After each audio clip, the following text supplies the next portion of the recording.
Awesome. Thank you. So we have a brief little presentation PowerPoint. I'm going to share my screen. Get,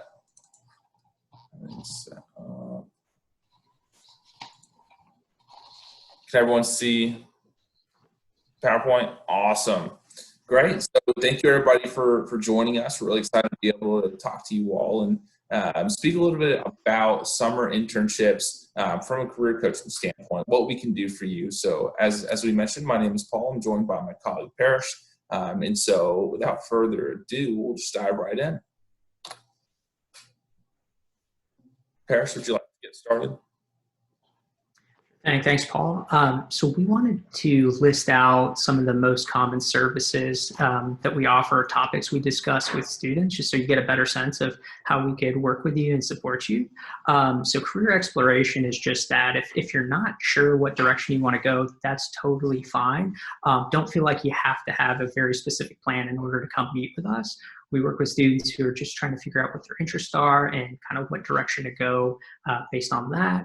A very popular service is resume and cover letter reviews. We also offer drop-in services for that, which will start back up when the semester begins in a couple of weeks. How to approach networking, whether that be reaching out to Vanderbilt alumni, just generally industry professionals. Grad school advising. So if you're considering applying to grad school and would like to learn more, how to prepare for applications, how to ask professors or professional contacts for recommendation letters, writing, personal statements, things like that, we can support you in that. Also mock interviews. So if you haven't participated in an interview before, or you would just like some practice, if you've got one coming up, we can kind of go through some commonly asked questions with you. Yeah, so in addition to that, we'll dive into a lot of these in just a moment as well. But other things we can help with, have a conversation about would be the general job search. So where are you in the process? Doesn't really matter. If you have questions and you want to have a conversation about it, that's what we're here for. So we have coaching appointments where we're able to talk through 30 or 40 minutes of where some of the different internships students get. What internship would be right for you. I know we'll talk about that in a little bit as well.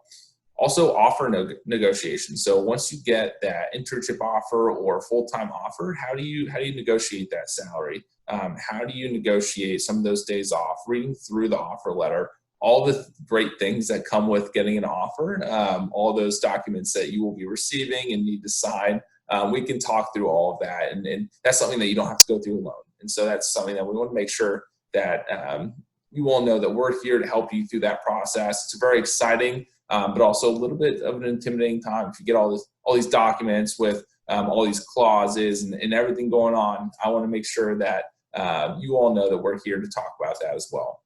Career fair prep. So we have career fairs both semesters, and through the preparation, we'll talk about this in just a second, but you can actually rank order the employers that come to campus. So the career centers we put on, there's a lot of prep work that can go into it. In the conversations you have with employers, we can help target those, and we can help identify some questions you might have for employers. And so in addition to that, LinkedIn reviews. So if you want to create a LinkedIn, improve your LinkedIn, if you want to be active and post, we can talk about that. We can go through all things LinkedIn, social, through that social media network, how to use it, how to use it to identify employers, alumni. It's a great resource. It's something that is not needed, and I want to make sure I emphasize that. Some students don't have one, and it's totally fine.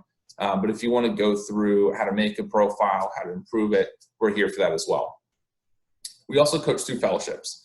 So we have a wonderful fellowships coach on our team who's going to be more than happy to meet with you, talk through any sort of fellowship opportunities that you might be interested in. And if you don't know about all the different fellowships that go on, totally fine as well. Elizabeth will talk you through those options as well. And so there's fellowships for pretty much anything you might have an interest in. So if you're curious about it, feel free to outreach, email through Parrish, myself, or Elizabeth on our team, and we'll have a conversation with you about fellowships. So key services, kind of diving into the more nuanced things we're able to do for you, the coaching appointments. As I mentioned earlier, we can talk through 30 minutes or 40 minutes, depending on the coach, through any sort of thing that we just talked about on that previous slide. So if you have questions, if you want to go through a conversation, if you have an interview coming up, we're more than happy to work through a coaching appointment with you. You'll sign up for a coaching appointment through Doorways, and Doorways can be accessed through your Yes portal, as well as through our website, vanderbilt.edu/career, as well as just the Doorways link. And I believe Parrish will be dropping those links in chat. So if you want to copy and paste those to a Word document, a sticky note for your desktop screen, feel free to do that. There's no limit to the amount of coaching appointments you can have. So if you want to schedule one appointment a week, that's totally fine with us. If you want to do once a month, it's fine. If it's a one-stop shop, you get all the questions answered that you need, that is also fine with us. And so if you have multiple questions, feel free to come back to us. We also have drop-in hours as an option for coaching appointments or for questions you might have. They're a little bit shorter, so they're generally 5 to 10 minutes, and they're accessible through Doorways. You'll see the Zoom link on Career Center Programs. That's one of the tabs on Doorways. And for drop-ins, it's during the academic year, generally Monday through Friday from 11 a.m. Central to 1 p.m. Central. In this virtual world we're living in, as I mentioned, the link is in Doorways, but usually when we're in person, and hopefully we get back to that soon, drop-ins will happen in the Career Center's front office, and you can just walk in and have a seat, and we'll have a coach come up to you. And that's something I want to mention as well. Those drop-in hours, there are coaches assigned every single day. So you'll be meeting with a coach. It's just for quick questions or resume, cover letter reviews, something real quick, as I mentioned, 5 to 10 minutes. There's also employer info sessions. So we have a wonderful employer relations team, and their job is strictly to build relationships with companies and bring opportunities to Vanderbilt students. So make sure you're checking out Doorways to seeing any sort of employer session that might happen. When we're on campus, one of the fun ones is Advice with a Slice, where we get some pizza and there's an employer and we talk through, or the employer talks through all the opportunities they have, a little bit about their office, and it's a great networking opportunity. And those are still happening virtually, so that's something I want to reiterate as well. There's also Career Center programs that the coaches put on and we as Career Center staff create. And so that's something that if there is a workshop on effective email outreach, how to crush the first call and the informational interview, feel free to check out Doorways, Career Center programs. You'll see all those events coming up. We have a few coming up January 19th, actually. I'll kind of plug those. We have a Vandy Health panel. So if you're interested in going into careers in health, there's a panel for that on January 19th.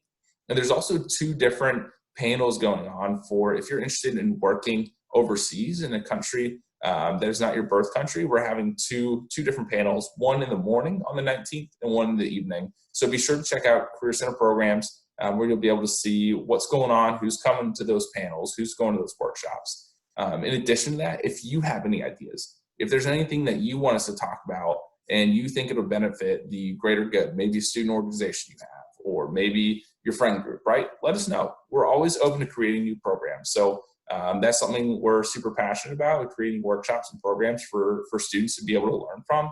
So if there's something that we're not hitting the mark with yet, shoot us an email and we can work on it together. And that's something we're more than happy to put on for you. Finally, career fairs. As I mentioned earlier, you can actually rank the employers that are coming in terms of your preference. And so that way you kind of get an idea of maybe which employers you want to approach first, which employers you want to approach over the course of the career fair. You'll see its own tab on Doorways, career fairs, where you'll be able to register for it. And you'll also be able to, again, see the different employers that are coming. And you'll also see the dates, the times, how to get access to, again, this virtual world, the Zoom link. And so be sure to check out Doorways for that. And through any of these services, if you have any questions about them, feel free to shoot myself or Parrish an email, and we can chat further about it.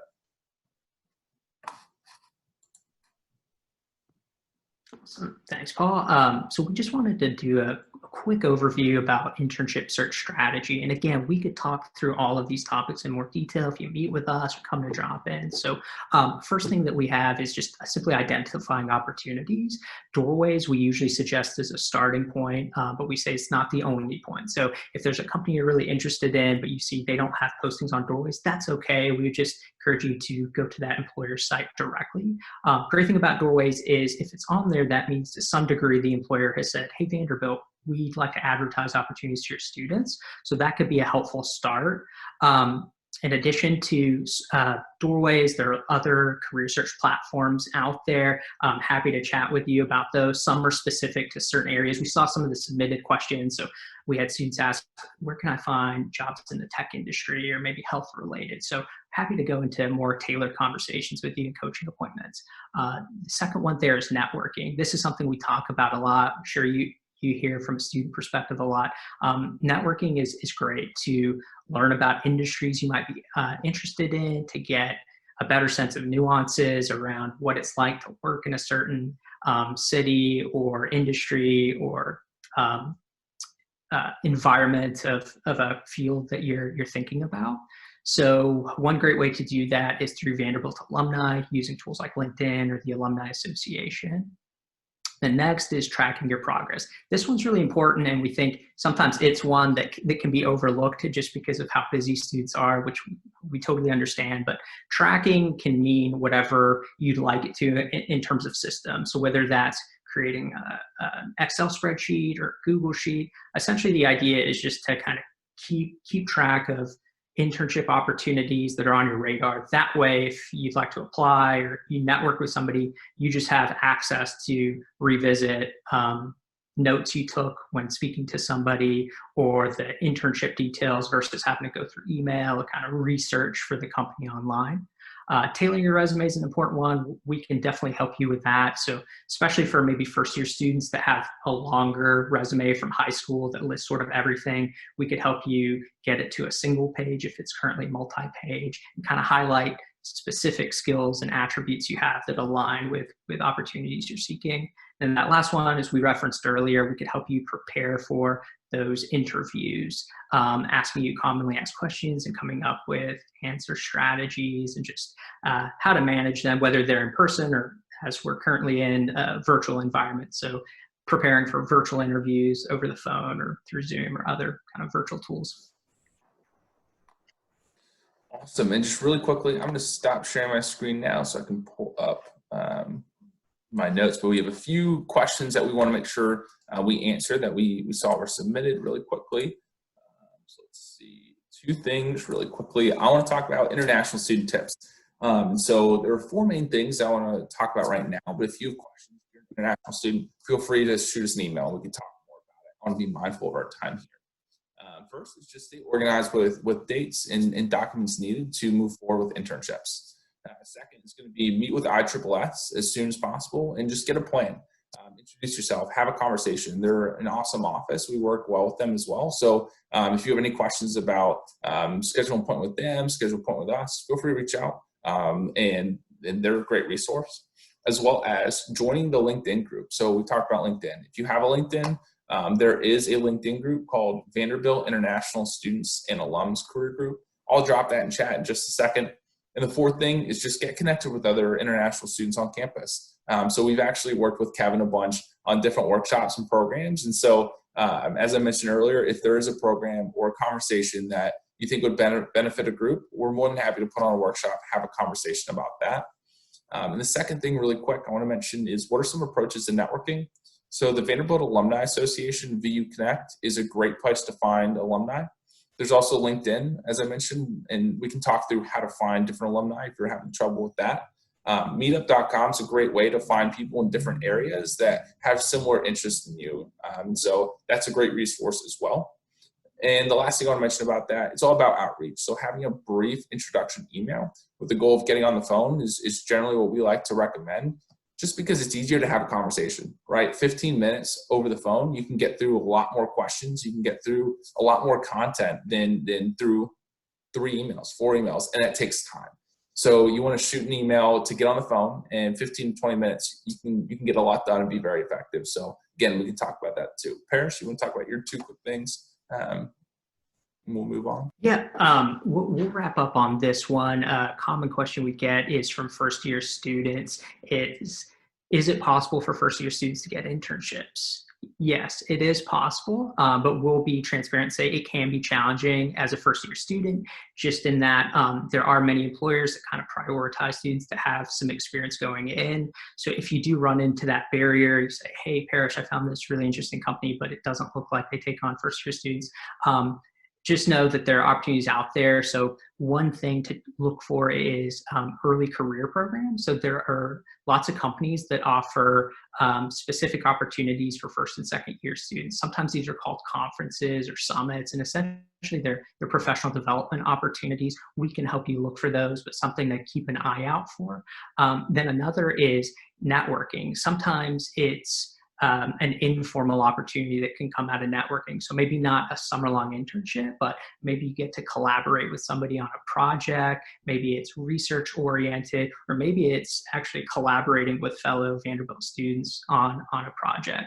So we have some resources called Beyond Internships, and we like to remind students that it's okay if you don't find a formal internship. There are other opportunities to grow professionally and develop your skills. That's it for us, but we'll be sticking around for the whole portion. So if any other questions come to mind, feel free to engage us in the chat or reach out to us through email. Thank you. All right, thank you, Paresh and Paul. And now we'll go over from an industry lens to Novartis, and I will share my screen.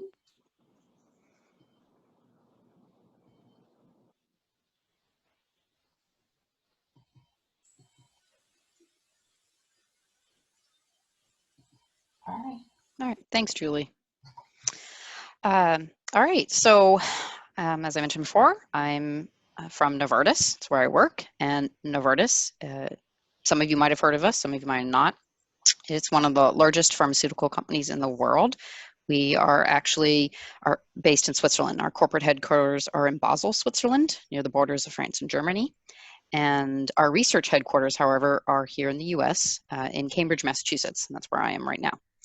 We have about over 100,000 employees worldwide over multiple sites, and within multiple divisions. We have obviously a research division, we have development, we have clinical areas, technical manufacturing, HR. So we really kind of sales, we run the whole spectrum. Within research alone, we have about 6,000 scientists that work, majority in Cambridge, Massachusetts, but there's close to 1,000 in Switzerland and some in Emeryville, California. And so that's sort of where we're spread out for the research and early development kind of areas. And our division is actually specifically called NIBR, which stands for the Novartis Institutes of Biomedical Research. And in addition to being the research division, we're sort of known as what we call the innovation engine of Novartis. You know, we're the area that starts thinking of new ideas and targeting really, really early drug stage candidates that could lead to something that ends up moving to development and could one day become a drug. And Novartis is actually, the company is a name and a structure, started in 1996. However, we're actually much older than that. We grew out of 3 parent companies in Switzerland that were formed in the mid to late 18th century, Ciba, Geigy, and Sandoz. And they worked together as partners until the 1970s, where Ciba and Geigy merged to form one company and worked along with Sandoz separately until 1996, where they all merged together and decided to form one unified company with a new name. And Novartis actually has roots in Latin, which means new skills. And that's what they wanted to focus on: new skills, new avenues, new ways to change medicine. And we like to say that our central purpose is to reimagine the practice of medicine. And we do that through the drugs that we use to try to treat and cure diseases. And these are just some quick facts down here. You know, the number of programs we cover, over 340. We have 9 major disease areas like cardiovascular medicine, neuroscience, ophthalmology. We try to do a lot of create new molecules every year to test. And we heavily invest in our research and early development. We put $2.6 billion into it every year because science is hard and you need a lot of time and a lot of money to try to cure, you know, these tough diseases. So that's just a quick background on NIBR and Novartis. And so next slide. Sorry, I'm going to stop share for a minute. I think I'm on the Sure. note screen. Is that right? You might be. Let me try it again. Sorry. That's fine. That's what happens when you.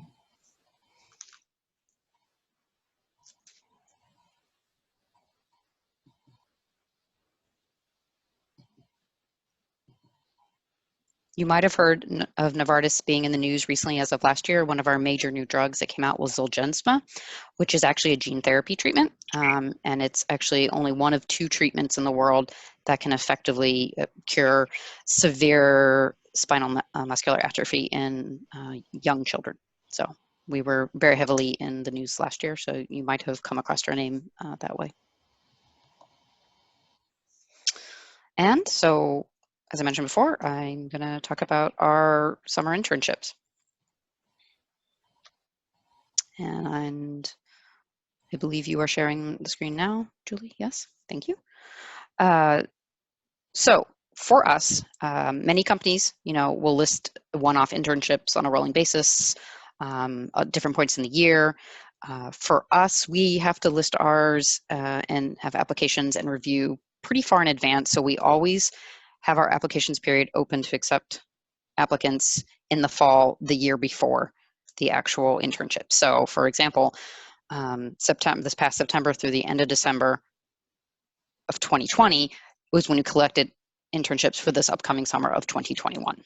So yes, for us, obviously the deadline has passed to apply for us for this summer. However, it's never too early to start thinking about next summer. So next fall, the IA period will open up again for the summer of 2022. And typically for us, we get a lot of applications, easily 600 to 700 for roughly around 30 slots that are open. And it takes us a little while to review, triage these applications, work with our mentors who will then go through and review all the applications, reach out to do sort of phone and Skype interviews, and then make final offers. And that's usually between February and March is when offers come out. We typically start in June, and it is a 10-week long program. And what's really kind of unique and interesting about this program is that it's not just research at the bench, which is a great component of it. You will work very closely with a NIBR scientist on a project that is tailored for that 10-week program. Get great hands-on research at the bench. However, in addition, the program also has several benefits of professional and career development. There will be courses and seminars you will get to take as an intern that is specific for you to really help you become really a very competitive top candidate for graduate school, because that's what this program is for people who are really interested in STEM careers and they know they want to go to a graduate or professional program at some point. And so we will have roundtable discussions, we'll have talks about graduate applications, learning about science communication, how you can effectively communicate science within your own field and outside your field to non-scientists. You will get a chance to work with our post-baccalaureate students, and these are interns that are 2-year interns that come to us after they've graduated college and before they're going to graduate school. And they're working very intensely as a 2-year trainee employee. And they will sort of serve as mentors for what we like to call, for one event we call Science Court, where we have postdocs that select a recent scientific journal article, and the students will approach this article as if they are in a court of law and will debate pros and cons, the defense and a prosecution and a judge and jury of a particular article. So it's just a different way of evaluating science. So these are the types of events and opportunities that we provide our interns during their internship. All right, and if you want to go to the next slide. This is the basic criteria of our applicants. You have to be at least 18 years of age before the internship starts, and it's a safety rule for anyone who works in our labs. Have at least 3 semesters or 4 quarters at a U.S. university or college by the time the internship starts. So yes, typically that means it's usually sophomores and older. And this is because for our chemists have asked that especially people that are interested in doing a chemistry internship have a little bit more background in safety training of the types of chemicals they use. You must attend a school that is in the U.S., a U.S. state or territory, and be eligible to work in the United States. Now, we're happy to take international students that are here studying. You just have to make sure you have an F1 visa and that you apply for your CPT, OPT work authorization to work in the summers, but that's all. Obviously, you must have a strong desire to pursue a career in a biomedical field. This is not really an internship designed for, I'm just kind of curious, I want to try something else for a little while, but maybe I'll go into marketing or I'll do something else. No, this is really designed for people that are, I'm very passionate about science, and this is what I want to do with my life. So, and we ask you have at least a 3.3, on a 4-point scale. However, we do say that's just, it's one part of the application. The application actually covers a wide range. We ask for a CV, resume, a cover letter, a personal statement, and references we'll contact. So we will look at everything, So maybe you are just a little under a 3.3. That's okay. You might have a lot of really other interesting things in your college experience that you talk about in your cover letter, or, the things that have motivated you in your personal statement. And so those things will be taken into effect as well. So just keep that in mind.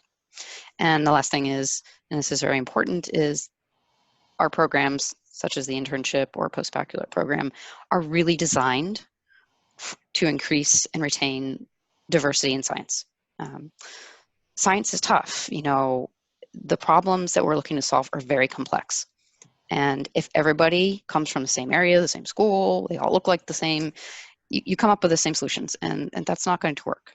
So the more opportunities you have to have a diverse workforce, to have people coming in that come from different countries, different areas, different backgrounds, different educational experiences, the better chances you have to come up with new solutions to tackle these tough problems. So for us, Novartis is extremely committed to ensuring that there are many opportunities for areas and underserved populations in science that, may not have had an opportunity to have an internship like this. And so that's definitely something we really look for in applicants. So, and yeah, you go to the next slide, and I think that might be a good, quick little summary. And of course, happy to take questions later. All right. Well, thank you. I'm going to stop sharing here. A lot of you who registered for this event did a really good job submitting questions. And so we're going to spend a few time kind of circling through some of those questions. So you heard from our Career Center and from an industry lens on summer internships. Now I want to turn it over to a student's perspective on summer internships. So we have Kevin here, who's a senior. And so one of the questions, Kevin, that came in was specific on how do you secure transportation when an internship is really far away. And I'm going to include in there not just transportation, but let's say housing as well, if you move to a different city. Yeah, I think that's a good question. I think probably the first thing is to try to team up with interns or at least people It's like I can speak from my own experience and experience with friends. I think one of the easiest options was just to hit up with the interns after receiving the offer to just ask, oh, who's moving to the city, who lives in the city, and then try to share, housing, makes rent cheaper and all of that. And also for the transportation, right? If someone has a car, people could share a car or something like that. There's also the option, when you go to the city, right? To look for buses, bus routes and stuff, depending on the distance. And if it's close enough, you could maybe use a bicycle and stuff like that. And in some instances, companies provide their own transportation. I think Google and stuff do that, I'm not sure, but I think they do that and provide buses to take people to work and stuff. It's really fun. So yeah, I think it's just something once you hit the ground, I feel you will figure things out. But it's good to think about this since ahead of time. But your best bet will likely be just teaming up with fellow interns to just think about how to minimize costs and figure things out together. All right, so we're going to stay with you for a minute here and ask you a second question. What was your internship experience like last summer? I know a lot of students are concerned with what does that look like in pre-post-COVID world that we're in. And so how did that kind of experience look like for you, and what was your feelings about it? Yeah, so I think I'll start by first saying my experience is specific to me. I can't speak for a lot of people, so I will speak about what I know. So I worked at Boston Consulting Group last summer. I actually interned with them the summer prior to that. So I kind of had the perspective of what it was like in person and also what the changes were when it moved to the virtual format. First, I was really grateful they even continued the internship because I know it's a difficult year.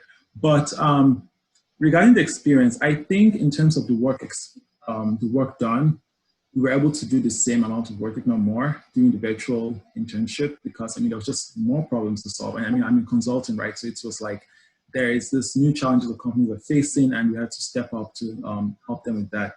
So in that regard, I feel like the work was very fulfilling to actually see real-time impact in the work we're doing, supporting different firms. I mean, worked with museums that had been closed for 3 months, figure out how they would stay, safe and survive the challenges they were facing.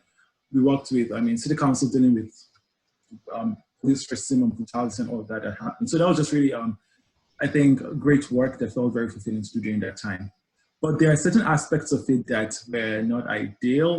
Being honest, I think I look at different aspects of the internship. You had asked me, I would say like an internship is supposed to be educative, social, and also like be growth based. I think the education and growth parts were still present. In fact, the fact that it was virtual, like dealing with that shift, there was a lot of learning to happen from that. But the social part, I would say, kind of suffered a bit, right? Because I think the summer prior to that, I knew how important it was to just bond together with a team of interns, go do crazy stuff together and hang out and just build that connection. And really, the internship is for that because you spend this experience in the interview and stuff, but you really don't get to know the company until you're in it and like spend time with people there. And so I kind of see it like dating the company for a bit before you engage the company. So I think like that's the experience where you do that. But that kind of suffered a bit over the virtual internship because we're in there in person. We tried to have virtual events and stuff, and they were the best I think we could afford, but it just wasn't what it could have been. So I would say that's the only part to me that actually suffered in internship. The rest of it was still, learned a ton, kind of grew from the experience, but the social part was not ideal. So yeah. All right, thank you. I'm going to turn it over to Jessica and ask her a similar question based on the internship at Novartis. How did that look like last summer? Was there a difference between remote and in-person, or in like some of the other internships at universities were they canceled? Well, so for us, it looked completely different because we had to cancel and defer the program.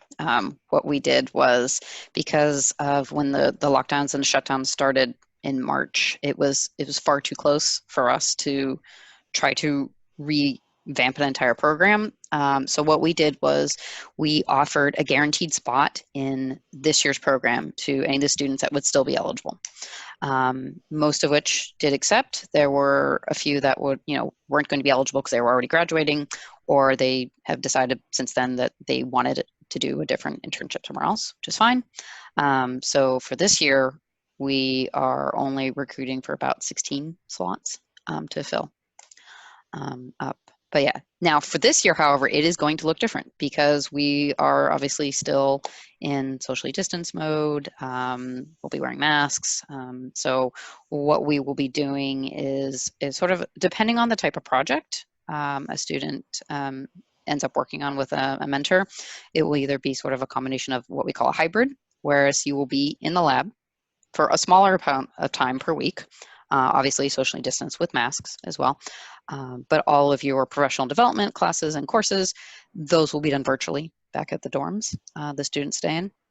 It is also possible if a student is really interested in data science and there is a data science digital type of project that requires no wet lab whatsoever, then they could do that fully remotely. They will still be on site with us because it's important to have community, so they would come out and stay in the dorms, and hopefully we'll have the opportunity to have a few outdoor events with plenty of space.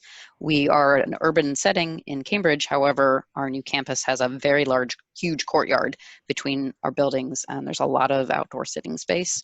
So things like that. Yeah, so it will be a little bit different. So it'll be a mixture of in space and virtual. All right, thank you. One more question before we move on. What is one trait you wish to see more of in students?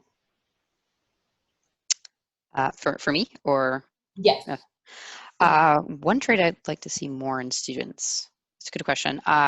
It's always good to see that the student has made some effort in finding out a little bit about us. I mean, we've got a corporate website that has tons of different pages. We are on YouTube, a lot of really interesting videos with our scientists and some of our programs and our drugs. We're on Instagram. You can learn more about the culture at Novartis. There's Twitter. So there's a myriad of ways to find out more about us. So if a student has come and they've clearly made the effort to kind of learn about one of our drugs or our programs and they ask very specific questions, that's always good. It's never good to be like, so what do you guys do? No, that's not good. So yeah, it's always good to see a student has really made the effort. So awesome, thank you. Now we're going to take it over to questions that were submitted for our Career Center representatives here. So one of the questions here, it says, what is the best way to introduce yourself and get help from, let's say, when you're looking for at different companies and recruiters? So what would be the best way to go ahead and introduce yourself? One kind of model for introduction, this could be in person at a career fair or an outreach email, is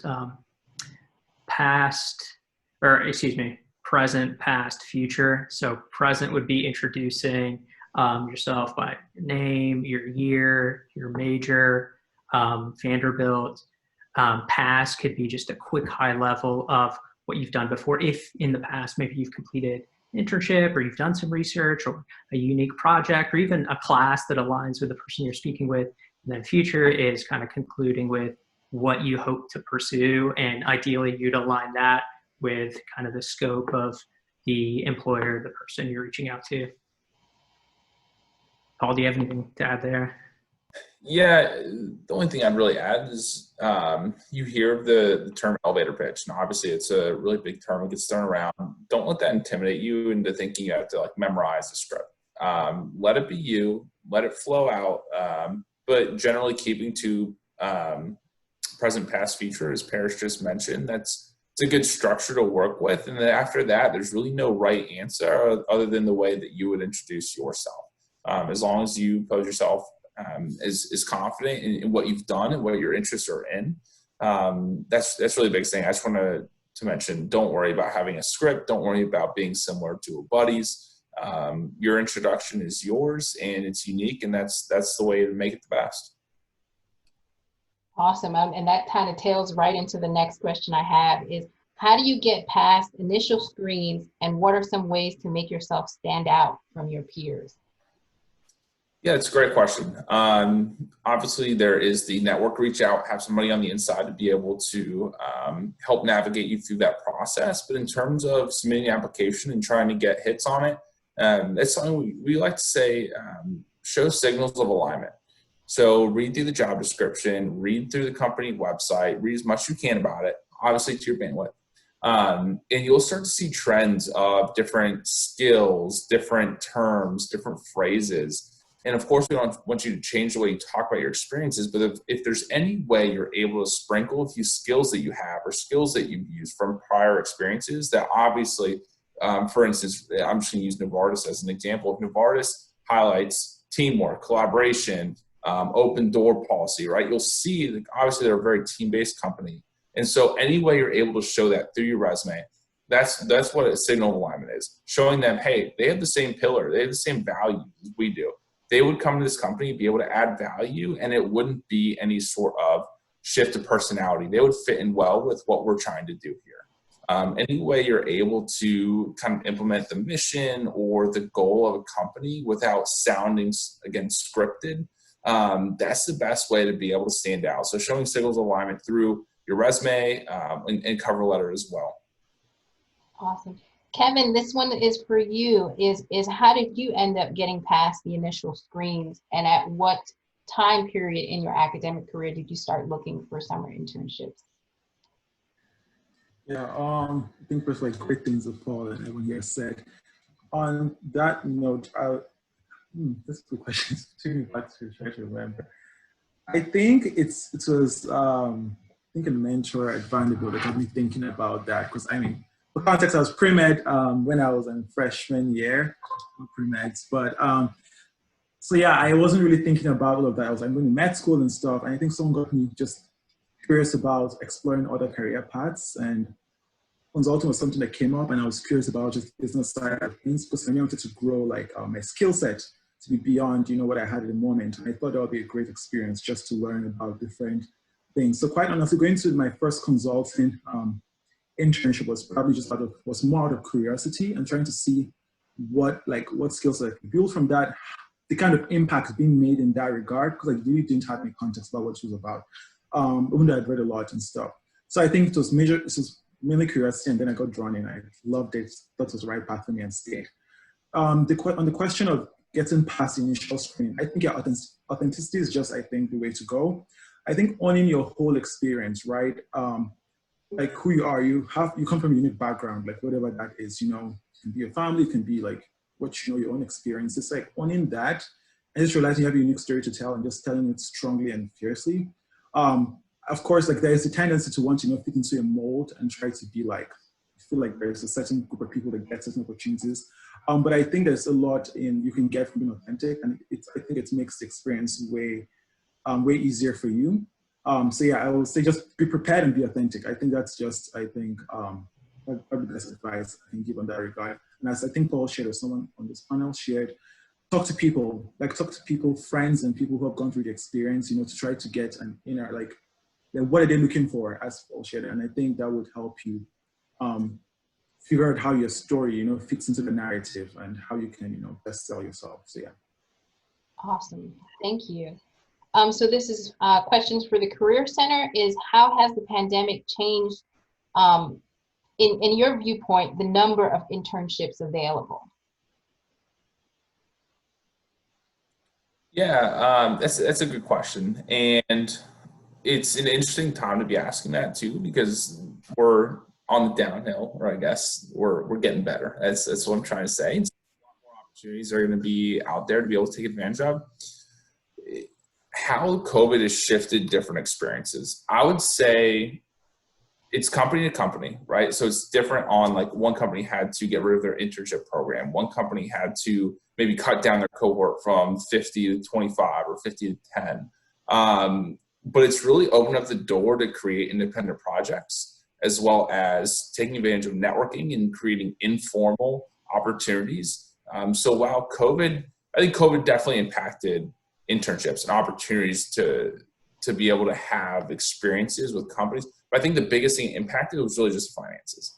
And I think one way to work around that would definitely be to take the summer or take the academic year, learn a skill, take an online class towards your major or even towards something related to the industry. So I'd say the way COVID has changed internships, it's really just given us more opportunities, more things to think about of how we can use that productively in our professional development scope. How can we use things differently to improve our resume? So yeah, I'm going to end on that before I go on a circle tangent rant. No, that's good. Okay, one more question before we break to see if anybody, any of the students have any questions that hasn't come up. What is a proper way to decline some internship?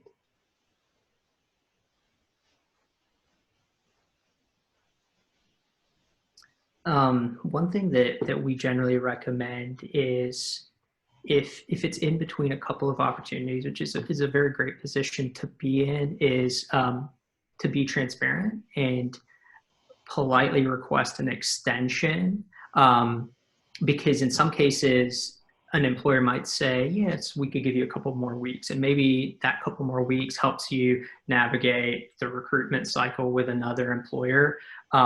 Something that we discourage is kind of feeling pressure to accept because you have one offer first and there may be another one down the pipeline, and then you rescind. Are there any kind of serious consequences?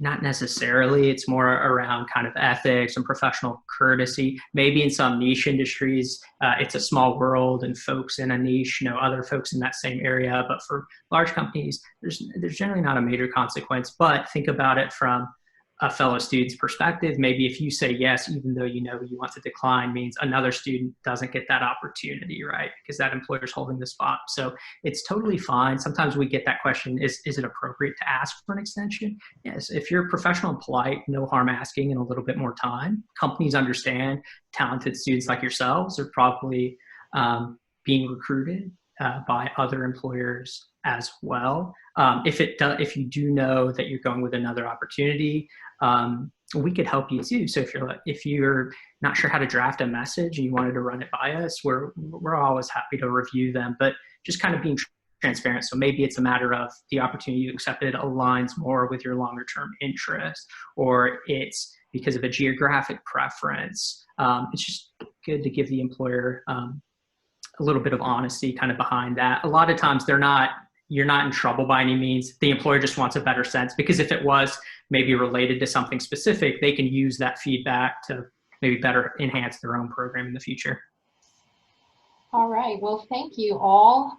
We're gonna take a pause here and see if any of our student participants have any questions. If you have any questions at this time, please put it in the chat. So we'll give a minute or so for questions to come in the chat here. So if you have specific questions that you didn't hear answers to,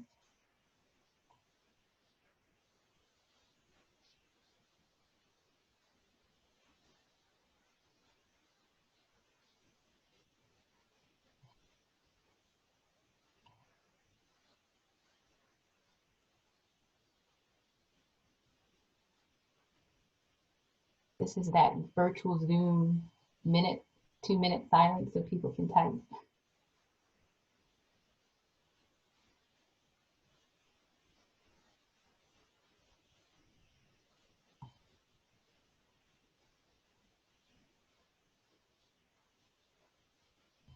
Any specific questions? I have more questions here that you guys have asked. I believe most of them have been answered already. That's kind of why I stopped. But if you have any questions that you have right now that you haven't heard a response to, please put it in the chat. If for whatever reason you're on a mobile device and you can't, go ahead and unmute yourself and just ask the question. All right, so we have one here. What kind of interactions do first-year students who might still not be sure of their career path have with companies at a career fair?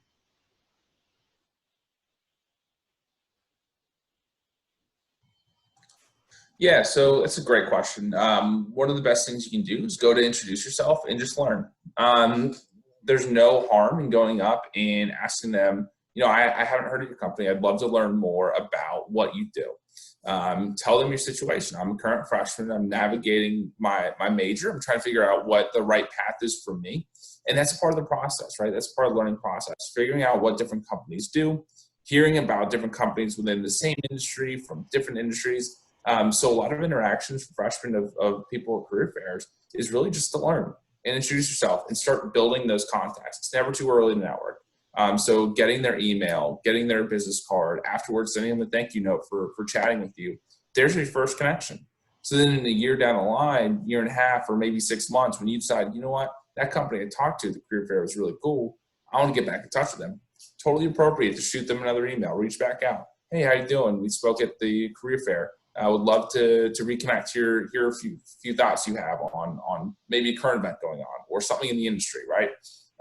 So I guess the two main things would be, one, don't be afraid to learn and don't be afraid to ask questions about what they do. Like, that's okay. The worst thing you could do would be to make up some thought of what they might do, right? Just ask them, what are some of the things that you all do? What are the projects you work on? And the second thing would be to build a network and build relationships. It's a good question. First, feel free to ask. So there's another question here. Are there internships out there for younger students, freshmen or sophomores?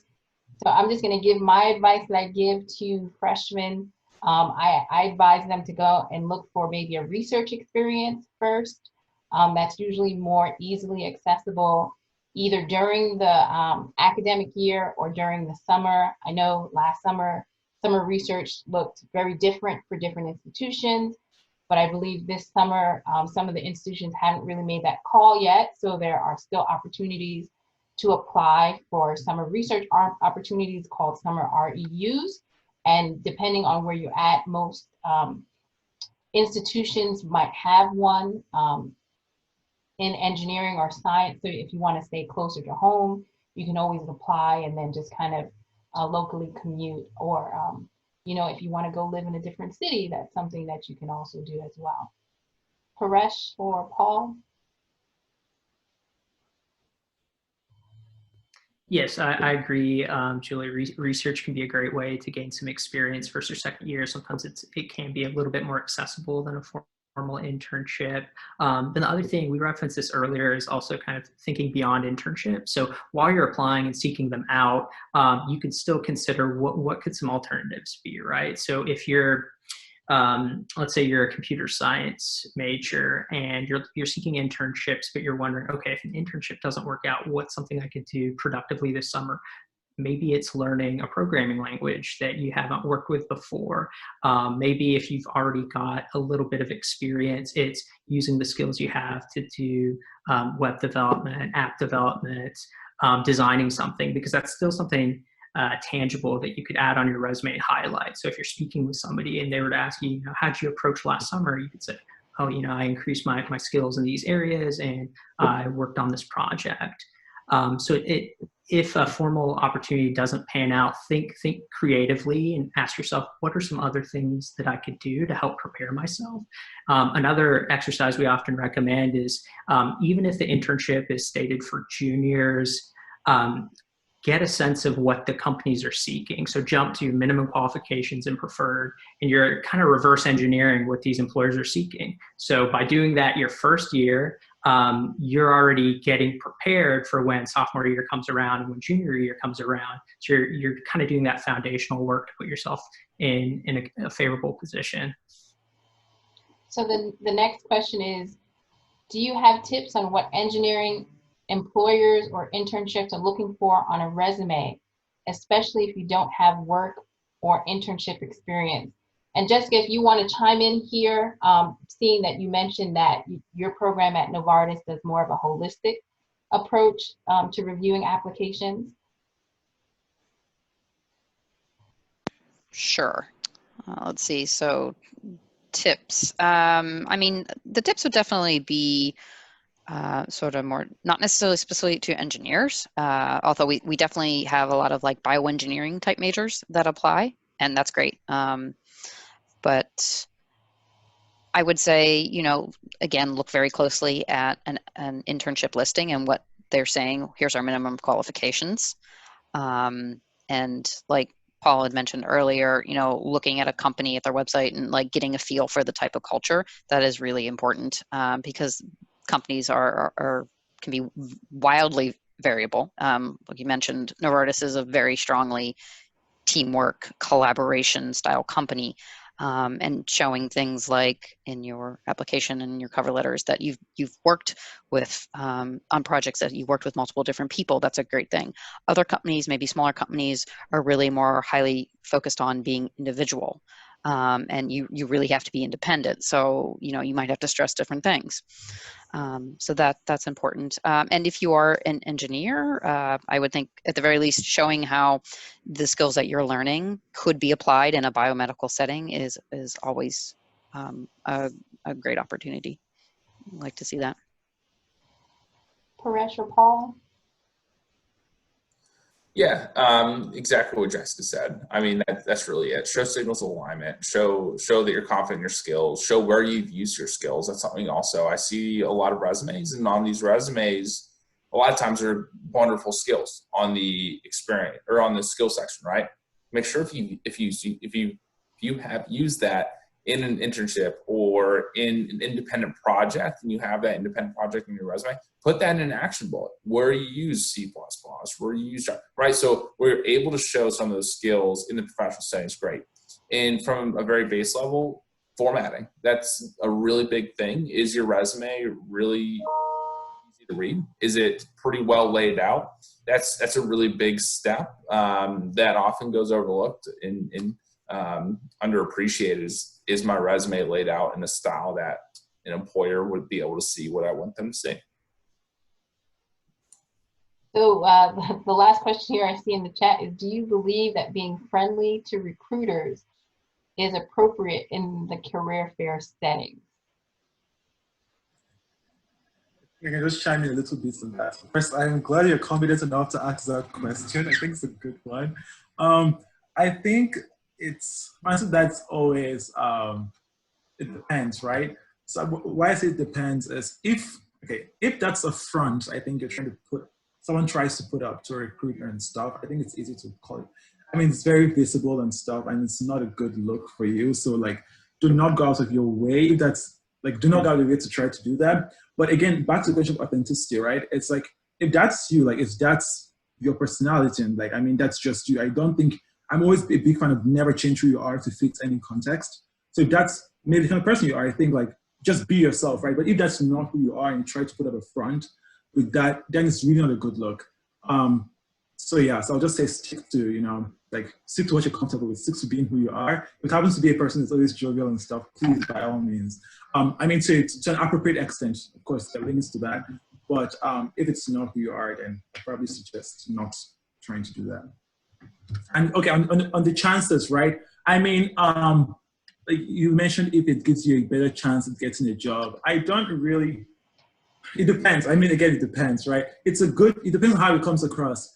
I would love to work with someone I enjoy working with, I get good vibes from, and that's a good thing. But I mean, I think internships and all these things are really thorough and stuff. So I don't really think, making jokes and stuff, something like something to account in giving an internship offer.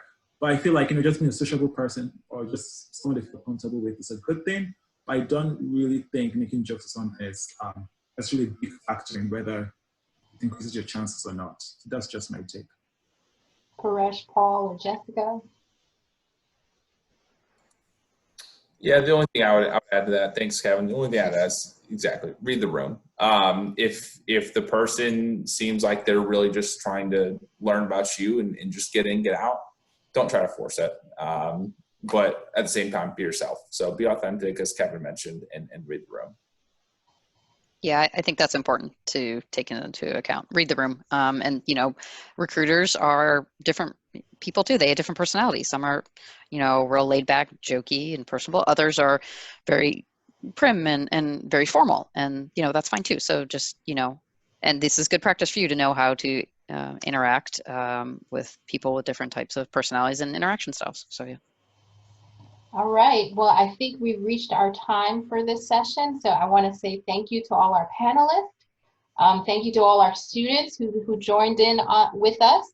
I will be posting a recording of this somewhere on our website, and we will send that link to you in the thank you email of those who joined us today. So thank you again, panelists. And I hope everybody has a good rest of their day.